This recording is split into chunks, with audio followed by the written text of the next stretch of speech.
आइए वर्ग 6, 7, 8 के लिए आयोजित इस संयुक्त कक्षा जिसे हम गणितीय सदन के रूप में जानते हैं, इस गणितीय सदन का हम प्रारंभ जोरदार तालियों के साथ करते हैं।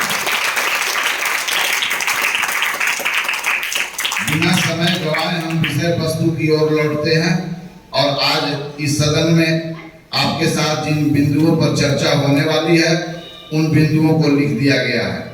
रेशियो एंड प्रोपोर्शन, अनुपात एवं समानुपात, इसके बारे में चर्चा कर रहे हैं। पिछले सदन में इसके बारे में आपके साथ आंशिक चर्चा हुई थी। यह गणित की अवधारणा कितना महत्वपूर्ण है, जब इस अवधारणा को समझोगे और इस अवधारणा को उपयोग करके बहुत तरह के जो वास्तविक हमारा जीवन से जुड़ी हुई समस्या है, लाभ हानि ब्याज इत्यादि, उन प्रश्नों का समाधान बड़ी आसानी के साथ कर पाओगे। आइए हम विषय को आरंभ करते हैं।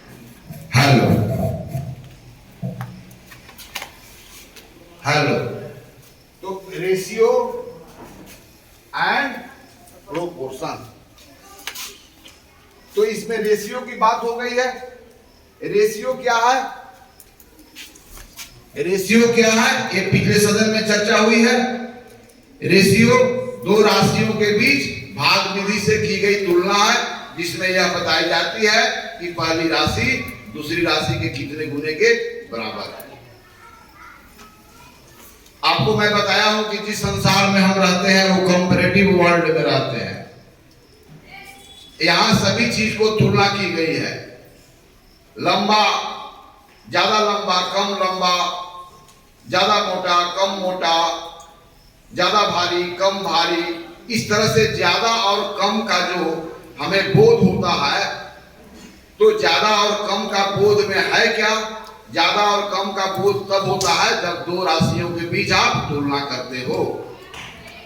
और दो राशियों के बीच जब आप तुलना करते हो तो तुलना दो प्रकार से करते हो, जिसमें बताया जाता है कि पहली राशि दूसरी राशि से कितना अधिक है या कितना कम है, यह हुआ एक प्रकार। और दूसरा यह हुआ प्रकार कि पहली राशि दूसरी राशि के कितने गुने के बराबर है। तो यहां पर एक मैं उदाहरण रखता हूं। मान लो कि एक्स कोई व्यक्ति है जिसका वजन मान लो कि 30 केजी है, और एक वाई व्यक्ति है जिसका वजन मान लो कि 50 केजी है।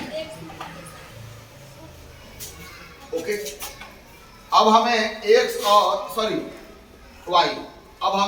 और वाई का अनुपात को बताना है, अर्थात यह बताना है कि हम वाई में किस संख्या से गुना करें कि यह गुणनफल एक्स के बराबर हो जाए। तो यहां पर एक्स वाई के कितने गुने के बराबर है, अर्थात एक्स और वाई का अनुपात क्या है, अर्थात एक्स वाई के कितने गुने के बराबर है। तो इस बात को जानने के लिए एक्स में वाई से भाग करना होगा, यही ना है। जैसे 20 10 के कितने गुने के बराबर है? 2 गुने।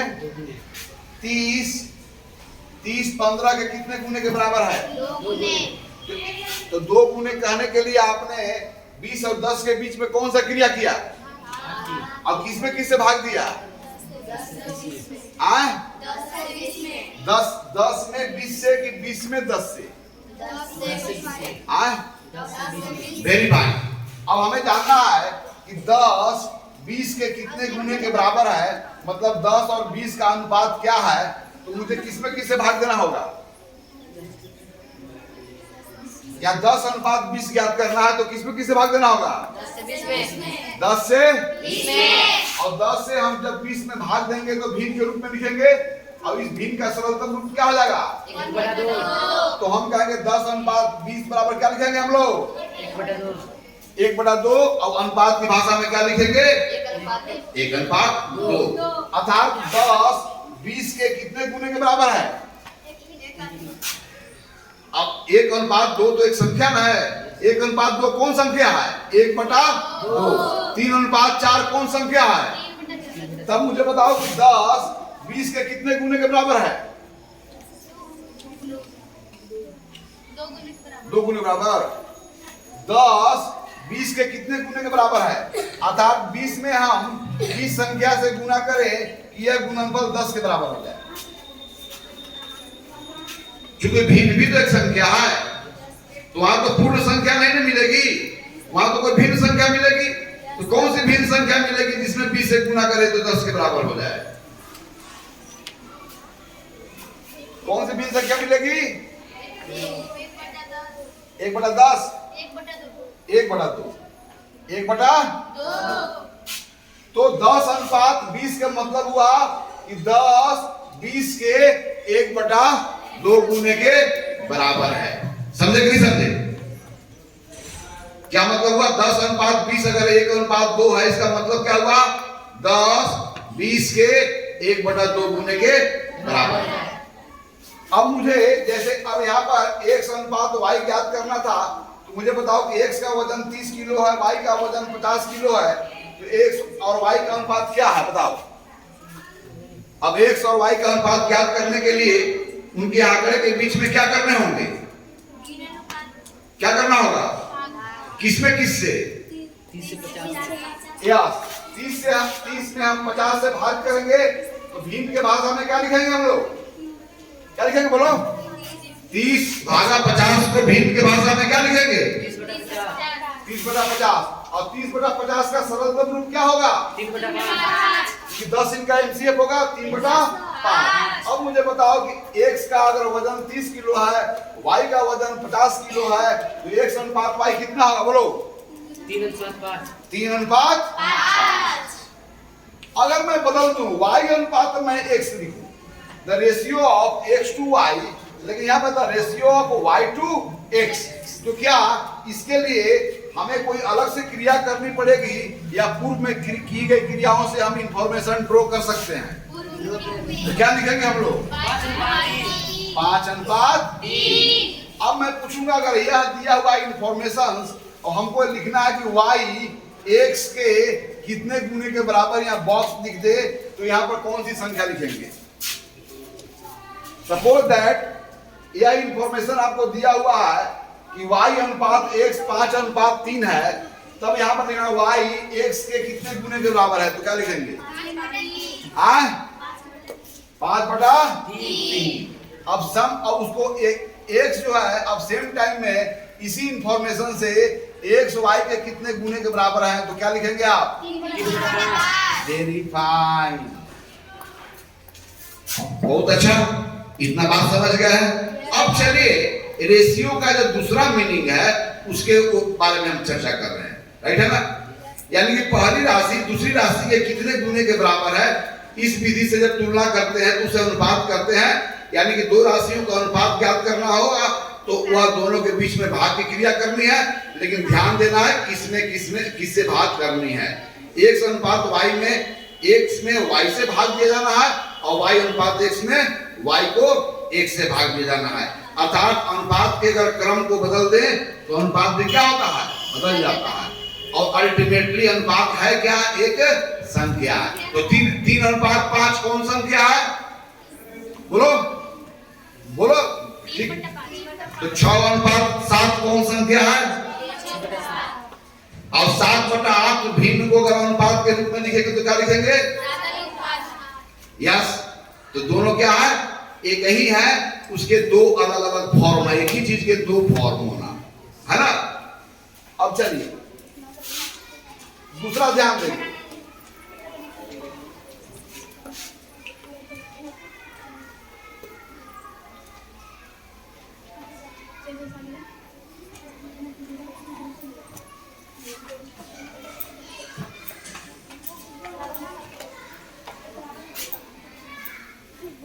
अब चलिए एक अनुपात, अब यहां पर मिश्रण का अवधारणा के में हम अनुपात के बारे में चर्चा करेंगे। मिश्रण, दो पदार्थों का मिश्रण के मतलब यह होता है कि दो पदार्थों का मिश्रण के मतलब कि मिश्रण में दोनों पदार्थ की भौतिक और रासायनिक गुण दोनों विद्यमान रहे, नए पदार्थ का निर्माण नहीं हो, तब वहां पर मिश्रण की बात की जाती है। अब अनुपात को मिश्रण से जोड़ कर देखेंगे, राइट? अब मान लो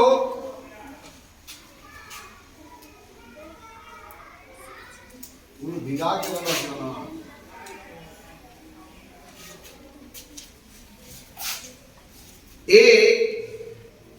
एक बर्तन है जिसमें दूध को रखा गया है। अब कितना लीटर दूध को रखा गया है? 10 लीटर। बी एक बर्तन है जिसमें पानी को रखा गया है और उसका है 40 लीटर। अब मैं ए और बी को मिला दूं तो यहां पर ए और बी को मिलाने के बाद मुझे मिश्रण मिलेगा। यहां पर कोई रासायनिक क्रिया नहीं होगी, कोई नए पदार्थों का निर्माण नहीं होगा, दोनों पदार्थ एक ही साथ होंगे। अब पूरे अपने भौतिक गुण और रासायनिक गुणों को लिए हुए होंगे। क्या तो भौतिक गुण में बदलाव नहीं होना के मतलब भार में बदलाव नहीं होना, उनके आयतन में बदलाव नहीं होना, इत्यादि इत्यादि।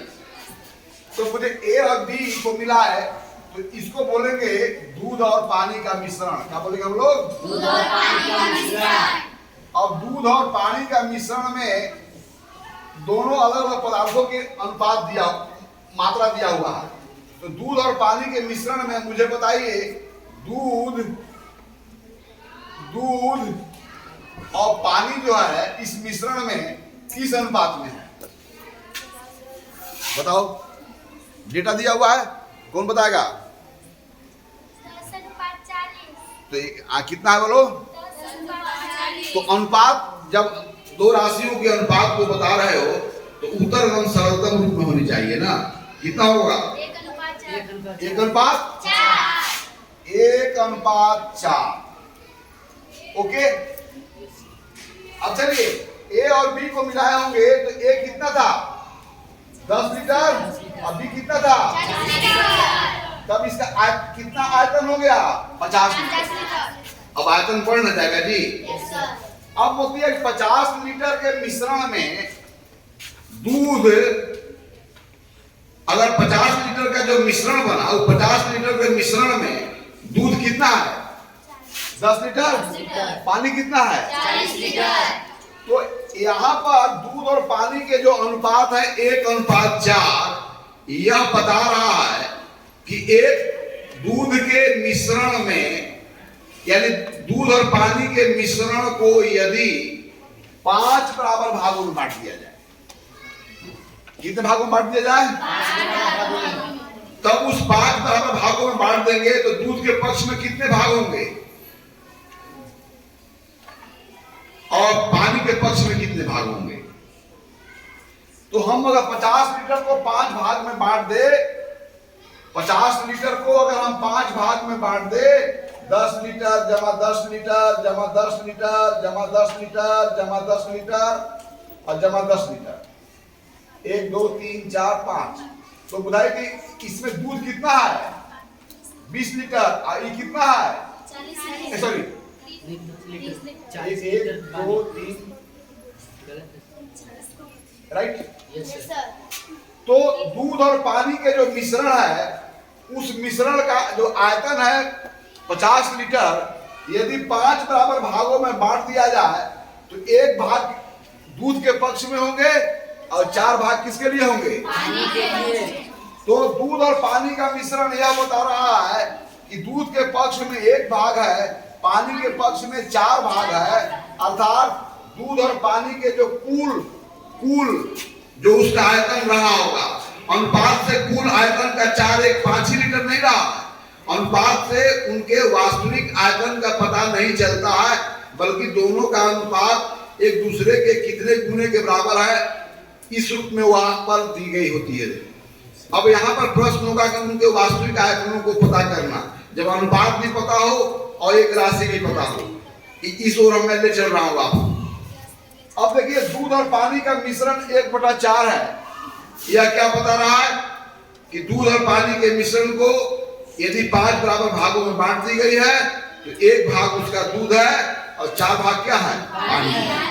तो इसी प्रकार कोई सी और डी दो रेखाखंड है, उनकी लंबाइयों का अनुपात अगर 3:5 है तो क्या बता रहा है कि सी और डी के वास्तविक लंबाई को अगर जोड़ दें और जोड़ के 8 भागों में बांट दें, 5 और 3, तो उसके लंबाई को हम जोड़ दें। अब लंबाई कुछ भी हो सकता है, 120 140 150 जो भी हो, उसको 8 भागों में अगर बांट दें तो 3 भाग सी के पक्ष में होंगे और 5 भाग किसके पक्ष में होंगे?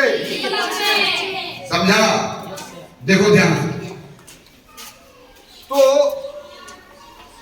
यहां पर C अनुपात D बराबर 3:5 यह बताता है कि C और D का जो मिश्रण है, उस मिश्रण को यदि 8 भागों में बांट दिया जाए तो 3 भाग C का होंगे और 5 भाग क्या होंगे? लेकिन अब इसका मैं बदल दे रहा हूं, C अनुपात C प्लस D, यानी कि मिश्रण के साथ C का अनुपात क्या है और मिश्रण के साथ D का अनुपात क्या है। अर्थात C जो है C प्लस D मिश्रण का कितना गुना है और D C प्लस D मिश्रण का कितना गुना है, इस बात को पता करना होगा। तो क्या इस इंफॉर्मेशन से नहीं पता कर लेंगे? यानी कि C और D, C अनुपात D अगर 3:5 है तो मिश्रण का भाग में बट गया? 8 भाग में। तो हम C प्लस D के जगह हम 8 लगा देंगे और C के पक्ष में कितना अभी भी है? 3 नहीं है? तो इसी प्रकार D अनुपात C प्लस D कितना होगा बोलो? 5:8। अब देखो जरा, यानी कि C प्लस D और प्लस C माने मिश्रण के साथ अगर C को मिला दे, तब अगर इसको 11 भाग में बांटते हैं तो 3 भाग C के पक्ष में होंगे और 8 भाग किसके पक्ष में होंगे? C प्लस D के पक्ष में। अब देखिए जरा इन्हीं उदाहरणों से कहां लिए थे, मैं ले रहा हूं।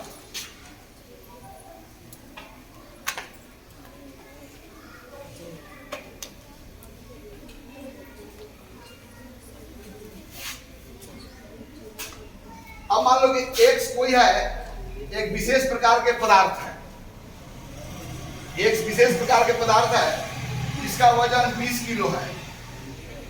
एक Y विशेष प्रकार के पदार्थ है जिसका वजन 40 किलो है। राइट? अब हम लोग X प्लस Y इन दोनों का हम लोग मिश्रण तैयार किए, तो मिश्रण का वजन कितना हो गया? कितना हो गया बोलो? 60 केजी हो गया ना मिश्रण का वजन। अब इस इंफॉर्मेशन से 3 चीज बताना है। X और Y का अनुपात क्या है, Y और X का अनुपात क्या है, X का अनुपात X प्लस Y के साथ क्या है और Y का अनुपात X प्लस Y के साथ क्या है। इतना इंफॉर्मेशन उसको आपको ड्रॉ करना है जब रियल पिक्चर आपके पास है। राइट? यानी कि X का यह वास्तविक भार दिया हुआ है, Y का यह वास्तविक भार दिया हुआ है। दोनों अलग अलग प्रकार के पदार्थ है जिनके बीच में रासायनिक क्रिया नहीं होती है। तो इनका जब मिश्रण तैयार किए तो मिश्रण का वास्तविक भार कितना हो गया? 60 किलो। अब यहीं से अगर X का तुलना करना है X प्लस Y से, तो X वास्तव में इतना है रियल वैल्यू और X प्लस Y का रियल वैल्यू यह है। अगर X को Y के साथ तुलना करना है तो यहाँ पर इंफॉर्मेशन दिया हुआ है, आप तो समझ चुके हो। तो चलिए इन प्रश्नों का उत्तर कौन देगा? Who will write the correct answer of these questions? Yes, but मेरा प्रायोरिटी है लड़कियों को ज्यादा है ना। क्या लड़की की ओर से कोई आएगा? आ जाओ, तेजी आओ, जल्दी, सबको चांस मिले।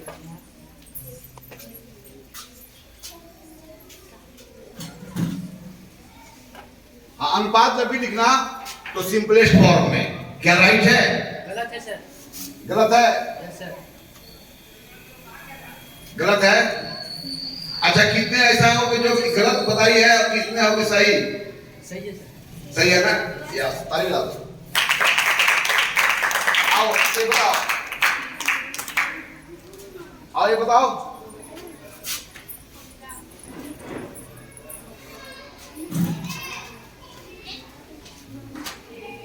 सही है ना? चलो बहुत अच्छा, अब तुमको चांस देते हैं। आओ,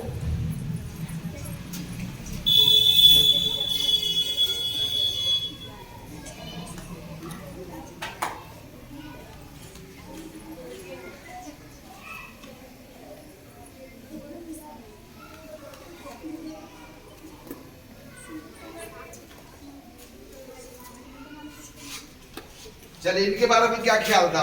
ये जब जज बने थे तो तुरंत फैसला गलत दे दिए। अब चलिए वही जज साहब आए हुए हैं यहाँ पर, इनके बारे में क्या कहना? राइट है कि रॉन्ग है? रॉन्ग है ना? कौन कहा रॉन्ग है? कौन कहा बताओ? अब तो चुप हो गया, कहो तो कहा है इसमें, तो चलो इसमें राइट करो, कौन राइट करेगा? कौन राइट करेगा? कोई राइट कर सकता है? x अनुपात x प्लस वाई, x मिश्रण का कौन सा भाग है?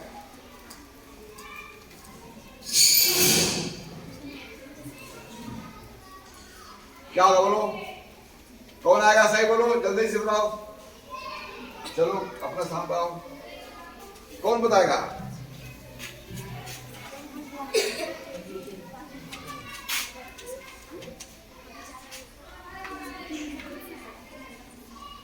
कौन बताएगा?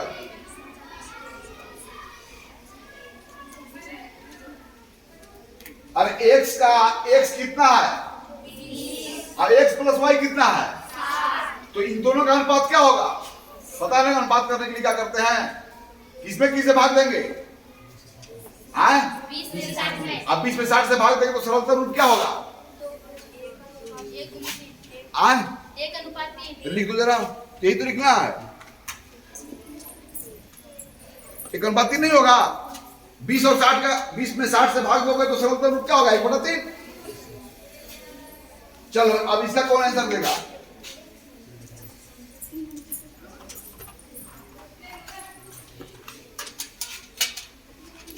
चलो इसका कौन आंसर देगा?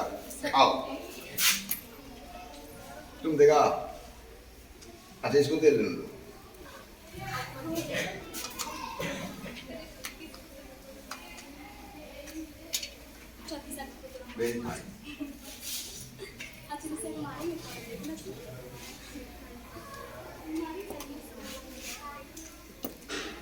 आप समझ गए?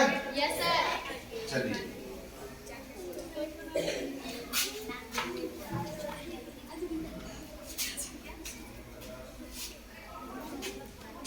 फिर मैं एक डिटेल दे रहा हूं, इसके बाद मैं नेक्स्ट प्रॉब्लम की ओर चल रहा हूं ताकि हम विश्वास हो जाए कि आपने समझ लिया है।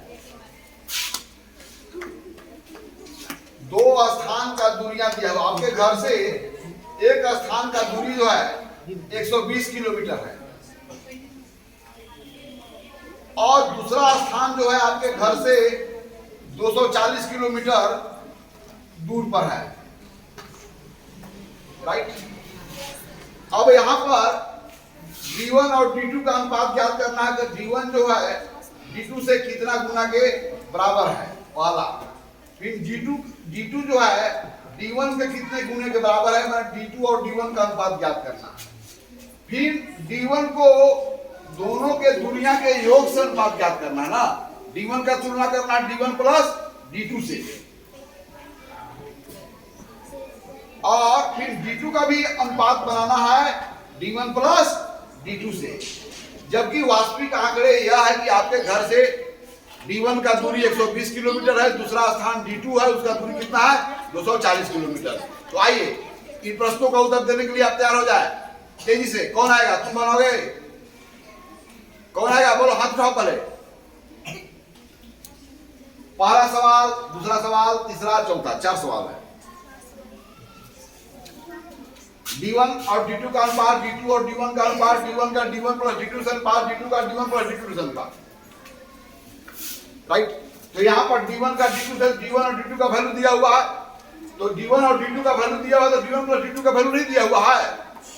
तो d1 जब वास्तविक वैल्यू को d1 के रियल वैल्यू को d1 प्लस d2 के रियल वैल्यू से अनुपात बनाएंगे ना। यहां पर तो चूंकि यहां d1 और d2 दिया हुआ है तो d1 प्लस d2 भी दिया हुआ है। क्या नहीं दिया हुआ है? d1 प्लस d2 उनका क्या होगा? उनका जो डिस्टेंस है उनका सम होगा। तो कौन बनाएगा? आ जाओ।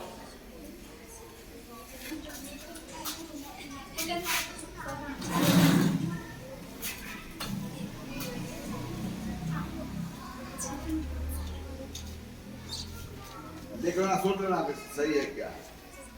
डेटा देख लो क्या बनाई है। 120 किलोमीटर है और 240 किलोमीटर है।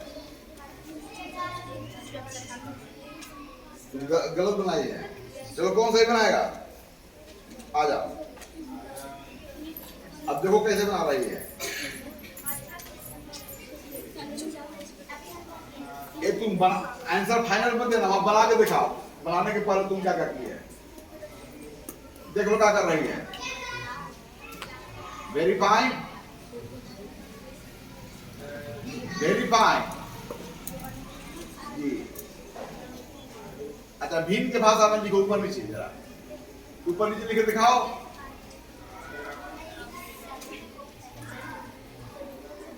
Very fine. और उसको सरलता रूप में बदलना है, 120 हो ही जाएगा, राइट। अब फिर बराबर लिखाओ, वही छोड़ दी। चलो अब सुधार दो, हाँ सुधार दो, हाँ बड़ा लिखो यार, बड़ा लिखो कि सब कुछ दिखे। अब क्या लिखियो बोल दो कस के। 1:2। 1:2। चलो अब चलो दूसरा आओ, कौन बनाएगा? दूसरा बना लेगी, चलो बना दो। वो तो सब लिखिया हुआ है ऑलरेडी, एवरीथिंग इज डन।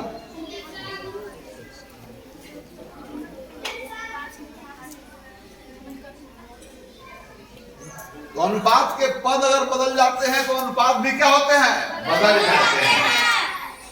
अगर प्रथम पद अंतिम पद हो गया, अंतिम पद प्रथम पद हो गया, तो अनुपात भी क्या होते हैं? बदल जाते हैं। Very fine. अब आओ, इस क्वेश्चन का उत्तर देना है, कौन देगा? कौन देगा? इस प्रश्न का उत्तर कौन देगा? आओ, अब D1 को दोनों के योग से अनुपात बनाना है। D2 को, यस आओ।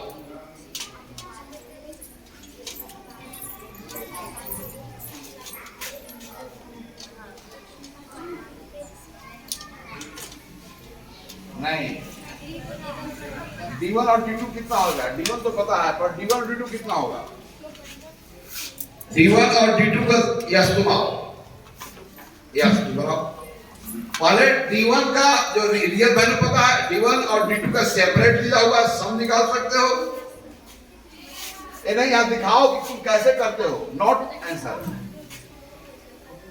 नहीं तो यहाँ बना दो ना, थोड़ा इतना लंबा क्या जाना है। चलो D1 का वैल्यू दिया ना हुआ है, हाँ वहीं से करो ना, यहाँ पर निकल करो ना, क्या करते जा रहे हो। यस, ये तुम जोड़ दिया। अब चलो अनुपात बनाना है इनका। हाँ फिर इसमें किसका है? तो क्रम गलती रखे हो। 120 ऊपर। हाँ तब D1 प्लस D2 कितने गुना बराबर? तो D1 में D1 प्लस D2 से मैं कई बार बताऊं, प्रथम पद डिविडेंड बनता है और अंतिम पद क्या बनता है? डिवीजन बनता है। Very fine. जाओ तारीख पे जाओ, चलो इसके लिए आओ। तुम आएगी, आ जाओ ना, अरे आओ, क्यों देर लगाती हो?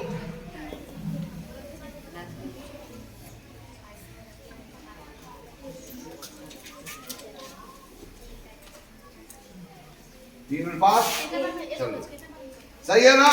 जोरदार ताली बजा दो। देखो आपके अंदर में गणित है, सिर्फ जागृत करने की आवश्यकता है। और सौभाग्य है कि हम उस देश का नागरिक है जहां पर गणित की नींव पड़ी है। गणित तो हमारा लाखों वर्ष से हमारा परंपरा में चले आ रहे हैं, थोड़ी ध्यान देने की आवश्यकता है। आप समझ गए ना? अब चलिए, इसके बाद अनुपात को समझने के बाद हम लोग आगे पढ़ते हैं समानुपात। अब समानुपात यानी कि दो अनुपात जब बराबर हो तो समानुपात में कहे जाते हैं।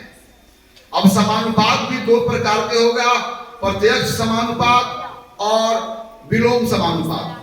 फिलहाल हम समानुपात के बारे में चर्चा कर रहे हैं जब दो अनुपात बराबर होगा। अब अनुपात क्या है? एक भिन्न है। और दो भिन्न कब बराबर होते हैं आप यह जानते हैं। अब चलिए एक उदाहरण मैं रख रहा हूं, 20/60 और 1/3, यह दोनों अनुपात बराबर है कि नहीं बराबर है? इसलिए इन्हें क्या कहते हैं? समतुल्य भिन्न। अब इन समतुल्य भिन्न के संगत इसका अनुपात क्या लिखेंगे? 20/60 को अनुपात की भाषा में क्या लिखेंगे? 20/60। और इसको अनुपात की भाषा में क्या लिखेंगे? 1/3। तो यह दोनों अनुपात क्या है? इसलिए हम लोग कहेंगे 20/60 जो है समानुपात में है, मतलब बराबर है 20:60 बराबर है 1:3, मतलब 20, 60, 1 और 3, ये जो है चारों राशियां समानुपात में हैं। अब आइए, तो इन बातों को हम लोग समझते हैं। अब देखिए 20/60 और 1/3 अगर बराबर होगा तो यहाँ तो छोटी संख्याएं हैं, हमने मानसिक रूप से गणना करके यह बता दिया बड़े आराम से।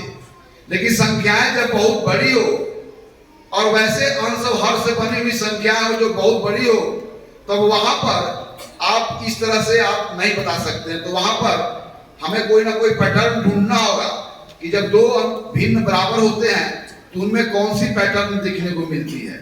तो वह हर जगह पालन होती होगी। जरा दो उदाहरण मैं लिया हूं, ऑलरेडी यह बराबर है। तो देखो जरा, पहला का अंश और दूसरा का हर, पहला का अंश और दूसरा का हर, अब क्या हुआ, दूसरा का अंश और पहला का हर, क्या है दोनों गुणनफल बराबर है कि नहीं बराबर है? बराबर है। तो यहाँ पर और ले 25/100 और 1/4, यह दोनों समतुल्य भिन्न है कि नहीं है? तो देखिए पहला का अंश और दूसरा का क्या हुआ, हर। अब फिर क्या हुआ, दूसरा का अंश के साथ पहला का क्या करते हैं, हर को गुणा करते हैं। इसको बोलते हैं क्रॉस मल्टीप्लिकेशन। तो दो भिन्न बराबर हो तो क्रॉस मल्टीप्लाई करने के बाद भी उन्हें बराबर होना चाहिए। पहला नियम यह हुआ। अर्थात हमारे पास दो अगर भिन्न हो, A/B और C/D, अगर दोनों भिन्न बराबर हो तो A और D का गुणनफल और C और B का गुणनफल भी क्या होना चाहिए? अगर A और D का गुणनफल B और C के गुणनफल के बराबर नहीं है तो यह दोनों भिन्न भी बराबर नहीं है। ये बात को समझ गया ना। यदि अब चलो यहाँ देखो जरा, 2/4 और 1/8, ये दोनों भिन्न में कौन भिन्न बड़ा है? 2/8 बड़ा है ना। 2/8 1/8 से बड़ा है कि नहीं बड़ा है? तो देखो अगर यह बड़ा है तो इसका जो 2 और 8 का गुणनफल जो है 1 और 4 के गुणनफल से बड़ा है कि नहीं बड़ा है? अर्थात इस नियमों के द्वारा दिए गए दो भिन्न में कौन बड़ा है कौन छोटा है, दोनों बराबर है अथवा नहीं है, इस नियम का उपयोग करके हम जान सकते हैं। उसी प्रकार अगर यह दो अनुपात बराबर होंगे, यानी कि चारों राशियां समानुपात में होंगे, तो 20 और 60 का भिन्न और 1/3 इनके संगत भिन्न तो भी क्या होंगे, बराबर होंगे। अर्थात यह गुणनफल और यह गुणनफल क्या होगा, हो गया ना। अब इन्हीं बातों के आधार पर हम आपके पास समस्या रखते हैं और उस समस्या में हम इसका यूज देखेंगे।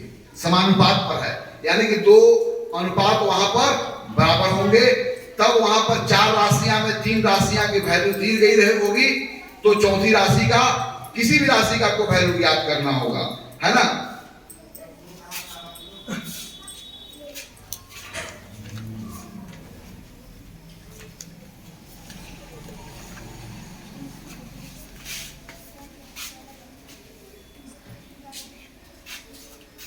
ध्यान दें,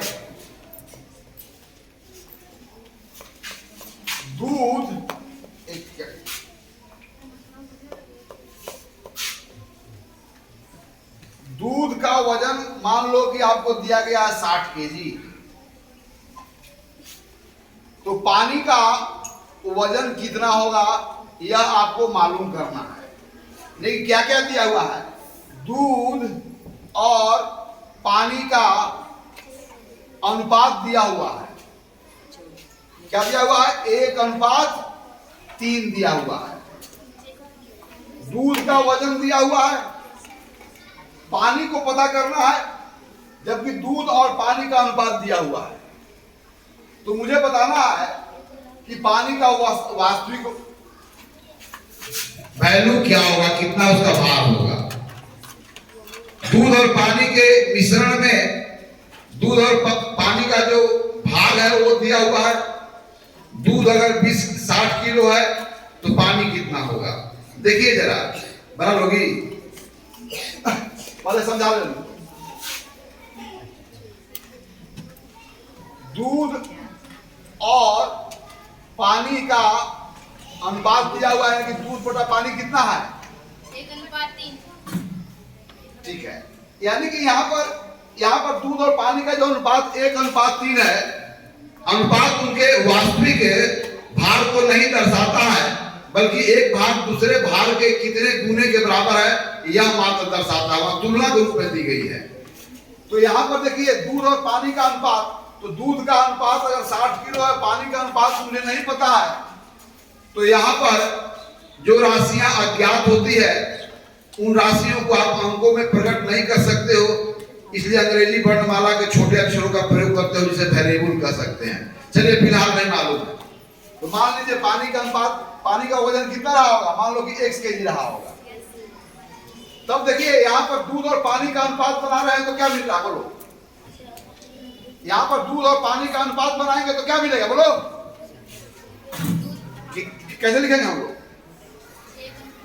नहीं, दूध और पानी का अनुपात तो दिया हुआ है, लेकिन दूध दिया हुआ 60 किलो, मान लो कि दूध जब 60 किलो है तो पानी मान लो कि x kg है, तो ये भी तो मालूम है ना, तो क्या अनुपात बनेगा? बोलो, क्या बनेगा? तो भिन्न की भाषा में कैसे लिखेंगे? 60 बटा, या अनुपात में लिखेंगे 60:1, और यहाँ पर दूध और पानी का अनुपात क्या दिया हुआ है? तो क्या यह दोनों अनुपात बराबर होंगे कि नहीं होंगे? क्योंकि दूध और पानी का अनुपात ही है, तो हम लोग क्या लिखेंगे? बोलो, 60:1 = 1:3। अब चलिए इस अनुपात के संगत भिन्न क्या होगा? 60/1। इस अनुपात के संगत भिन्न क्या होगा? 1/3। क्योंकि दोनों अनुपात एक ही है, इसलिए दोनों भिन्न क्या है? अब चलो, अगर दो भिन्न बराबर होंगे तो इसका गुणनफल और इसका गुणनफल क्या होगा? बराबर होगा, यानी कि x गुने 1 बराबर होगा 60 गुने 3। तो x में 1 से गुना करेंगे, किसी भी संख्या में 1 से गुना किया जाता है तो संख्या वही प्राप्त होता है। एक के इस गुण को हम लोग बोलते हैं मल्टीप्लिकेटिव आइडेंटिटी, यानी गुणात्मक तत्समक कहा जाता है, गुणन तत्समक। यहाँ एक तो यहाँ कितना हो गया? 60, यानी कि पानी कितना था? दूध 180 हो गया, तो पानी कितना था यहाँ पर होगा? 180 किलो। अर्थात मिश्रणों का अनुपात दिया हुआ है। यहाँ पर यह सवाल है कि किसी मिश्रण का अनुपात दिया हुआ है और उस मिश्रण में एक राशि का वास्तविक मान दिया हुआ है, तो उसके संगत दूसरी राशि का कितनी मान होगा, इसी बात को पता करना है। तो यहाँ पर दोनों अनुपात को हम बराबर रखेंगे, क्योंकि यह दोनों अनुपात क्या है? समानुपात है ना, समानुपात है। अब चलिए मैं इसी पर एक सवाल दे रहा हूं।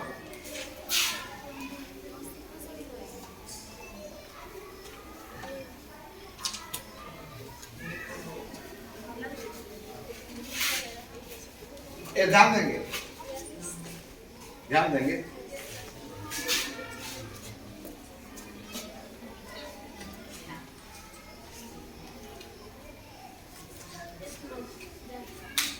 एक्स जो है एक भूखंड है, एक्स एक भूखंड है जिसका एरिया दिया हुआ, वाई दूसरा भूखंड है।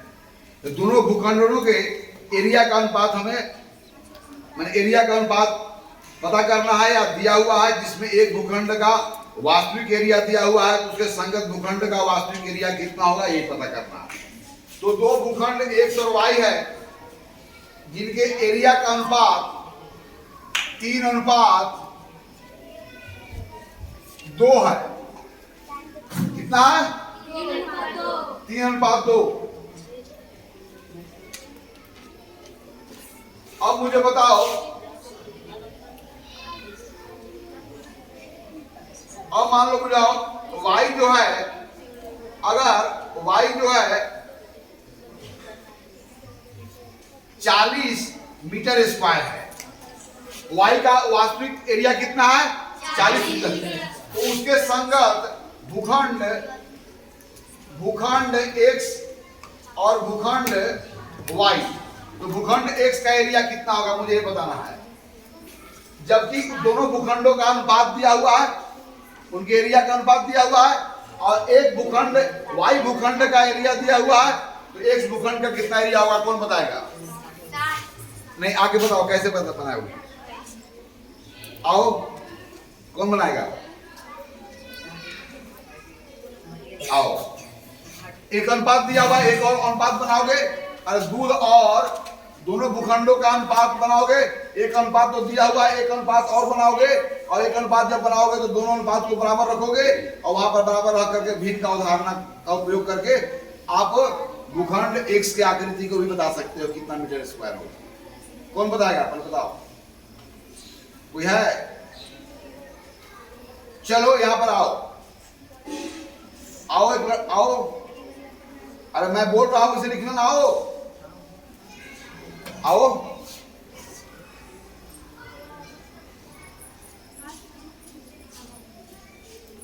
चलो तुम मान लो कि भूखंड एक्स का एरिया जो है ए है, मान लेते हैं। मान लो, लिखो, मान लिया, माना भूखंड भूद्रव, भूखंड एक्स का क्षेत्रफल और कौन सा क्षेत्रफल? वास्तविक क्षेत्रफल। तो लिखो भूखंड एक्स का वास्तविक क्षेत्रफल लिखो। तो वास्तविक क्षेत्रफल तो दोनों के वास्तविक के साथ अनुपात बनाना होगा। ये चल लेगा, देखो तो ये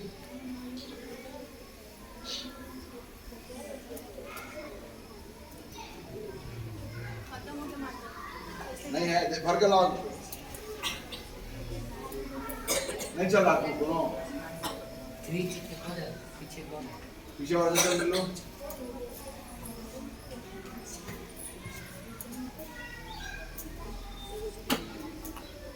वास्तव वर्ष है यहाँ, चलो इतना देर मत करो, वास्तविक क्षेत्र पर चलो ना भाई। 6 देर सुन आगे दे देना। कहाँ चल रहा तुम लोग? बराबर ए मान लो, ए बड़ा ए, बड़ा ए। चलो अब चलो, तो इनके वास्तविक अनुपात बनाओ। तो भूखंड एक से एक ए हो गया ना, भूखंड वाई 40 मीटर, तो क्या अनुपात बनेगा उनका? देखो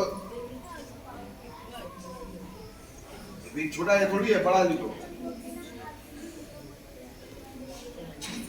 अनुपात की भाषा में लिखो बराबर। ये तो लेकिन इनका अनुपात दिया हुआ पहले से, क्या अनुपात दिया हुआ है? छोड़ छोड़ 3 बात दो ना, इसलिए दोनों क्या होंगे? क्योंकि यहाँ पर भूखंड एक्स और वाई का ही अनुपात है, यहाँ पर हमने अनुपात ज्ञात किया और पहले से दिया हुआ, तो दोनों अनुपात क्या होंगे? दोनों अनुपात क्या होंगे? समान होंगे। समान करो, ये निचली को निचला स्टेप में ए अनुपात 40 हम लोग, अरे ए अनुपात 40 लिखो ना पहले, उसका लो बराबर बराबर लिख दो। 3 बातों को 20 बात आपका लिखो। अब चलो क्रॉस मल्टीप्लाई करो। 2 में से गुना करेगा तो कितना होगा? 2a लिखो, 2a 2a 2 में से गुना करेगा तो कितना आएगा? छोटा ए लिख दिया। अब बराबर कितना होगा? 40 में 3 से गुना करेगा तो कितना आ जाएगा? 120 लिखो।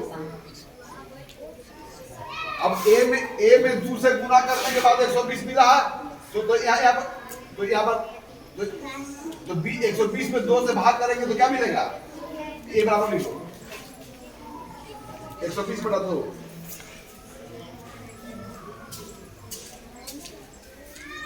चलो भाग करो, भाग हो जाएगा ना। चलो करो 60 भाग।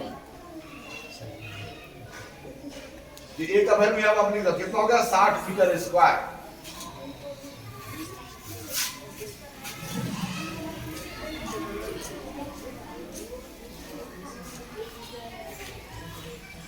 तो आइए आज हम लोग सदन को हम लोग यहीं पर समाप्त करेंगे। तो आज के सदन में हम लोग अनुपात एवं समानुपात के बारे में हम लोग चर्चा किए। अभी इस पर चर्चा लंबा होना है क्योंकि समानुपात भी दो प्रकार के हैं, डायरेक्ट प्रोपोर्शन और इनवर्स प्रोपोर्शन। तो उसका हम लोग कल चर्चा करेंगे, वेरिएशन ऑफ द क्वांटिटीज के बारे में। और तब तीनों अवधारणाओं का प्रयोग करके हम लोग कमर्शियल मैथ के समाधान करेंगे। तो आज हम लोग क्या सीखा, अनुपात एवं समानुपात, और इनका प्रयोग करके हम लोग इस तरह से जो हमारी समस्याएं होती है उनका हम समाधान करते हैं। तो आज के सदन यहीं पर स्थगित करते हैं, फिर अगले सदन में इसी विषय को हम आपके साथ लगातार जारी रखेंगे।